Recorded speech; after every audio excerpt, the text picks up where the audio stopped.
Good afternoon বন্ধুরা। দেখো কালকে নীল পুজো, সেই জন্য আজকে আমরা সংযম, তা আজকে নিরামিষ। হ্যাঁ, সেই জন্য আজকে নিরামিষ খাবো। তা আজকে দেখো আমি কী রান্না করেছি দুপুরে। আজকে বৃহস্পতিবার। দেখো ভাত তো আমার হচ্ছে, আজকে এইভাবেই দেখালাম। ভাত আমার হচ্ছে, এখনও ভাতটা নামাইনি। হ্যাঁ, আর কেন লাস্টেই ভাতটা করি। আর এই দেখো মুগ ডাল করেছি ঝিঙে দিয়ে, ঝিঙে দিয়ে মুগ ডাল।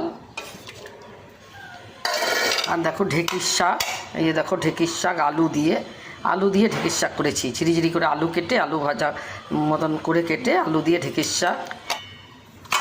আর দেখো ঝিঙে পোস্ত করেছি, এই যে ঝিঙে পোস্ত। আর দেখো ফুলকপি আলু দিয়ে পনির করেছি, ফুলকপি আলু দিয়ে পনিরের তরকারি করেছি। তো আজকে দুপুরে আমার এটাই লাঞ্চ মেনু। তো চলো বন্ধুরা, এখনকার মতো আসছি, টাটা।